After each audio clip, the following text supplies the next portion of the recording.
Assalamualaikum warahmatullahi wabarakatuh. Tapi pun yang terhormat kepada Bapak Rudi Santoso, SHI, selaku dosen dari mata kuliah Kapita Selekta HTN. Baik, saya di sini sebagai perwakilan dari kelompok 8 dengan anggota saya sendiri yaitu Joko Satrio, Iqbal Mujahada, Irfan Handika, dan Iza Mahendra Pawaka. Baik, di sini saya akan mempresentasikan materi kami dari kelompok 8 yang berjudul Partai Politik dan Pemilihan Umum. Definisi partai politik.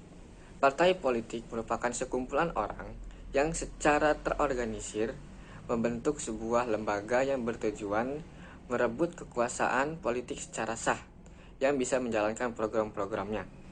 Partai politik biasanya mempunyai asas, tujuan, ideologi, dan misi tertentu yang diterjemahkan ke dalam program-programnya.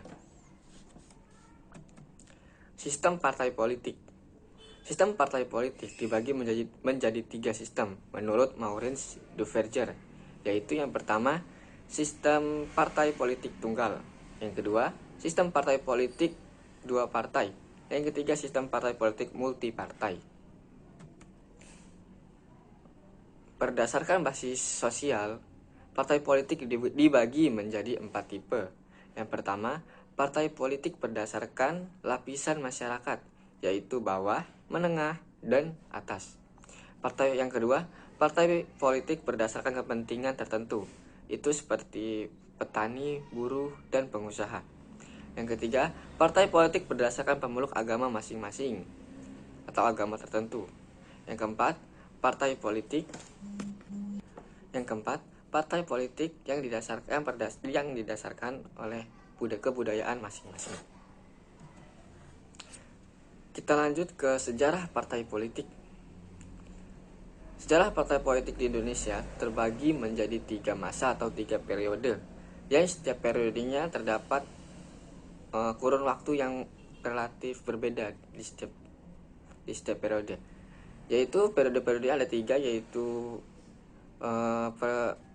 pada masa penjajahan Belanda, yang kedua pada masa kependudukan Jepang, dan yang ketiga pada masa kemerdekaan. Pada masa penjajahan Belanda,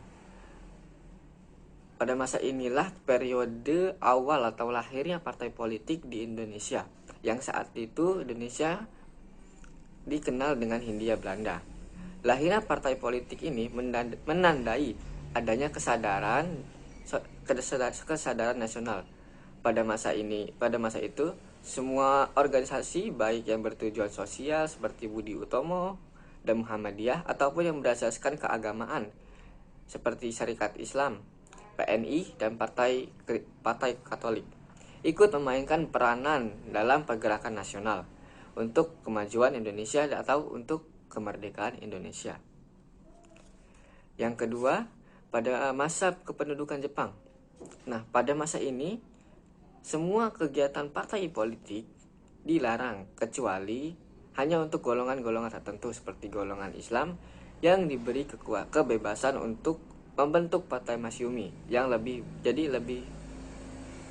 banyak bergerak di bidang sosial organisasi partai politik tersebut. Yang ketiga, pada masa kemerdekaan Indonesia. Beberapa bulan setelah proklamasi kemerdekaan, terbuka kesempatan yang besar, yang lebar untuk mendirikan partai politik. Sehingga bermunculah partai-partai politik seperti Masyumi, PNI, PKI, dan lain-lain sebagainya. Pada masa demokrasi terpimpin, partai politik mulai dikurangi, sedangkan peranan presiden itu semakin dikuatkan.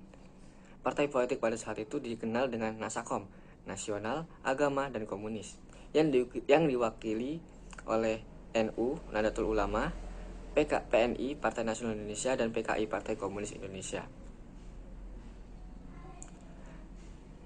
Keluar dari masa itu, terdapat pula masa Indonesia memasuki masa Orde Baru. Nah, pada saat inilah partai-partai politik lebih luasa dalam menjalankan partai politiknya masing-masing, dan semakin bermunculanlah partai-partai politik seperti Golkar, PNI, PKS, Gerindra, Demokrat, dan lain-lain sebagainya. Fungsi partai politik. Fungsi utama partai politik adalah mencari dan mempertahankan kekuasaan guna mewujudkan program-program yang berdasarkan ideologi tertentu dengan cara memasukkan calon-calonnya ke dalam pemilihan umum. Kita lanjut ke pemilihan umum atau pemilu.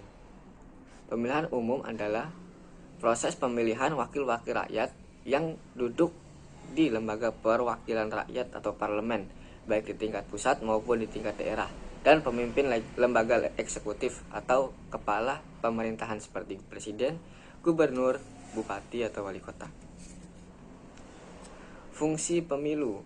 Fungsi pemilu ada 5, yaitu pemilu merupakan implementasi perwujudan kedaulatan rakyat. Yang kedua, pemilu merupakan sarana untuk membentuk perwakilan politik. Yang ketiga, pemilu merupakan sarana untuk melakukan pergantian pemimpin secara konstitusional. Yang keempat, pemilu merupakan sarana bagi pemimpin politik untuk memperoleh legitimasi. Yang kelima, pemilu merupakan sarana partisipasi politik masyarakat untuk turut serta menetapkan kebijakan publik. Sekian presentasi dari saya. Apabila ada salah kata atau salah berbicara, saya mohon maaf. Kepada Allah saya mohon ampun. Billahi wal taufiq. Wassalamualaikum warahmatullahi wabarakatuh.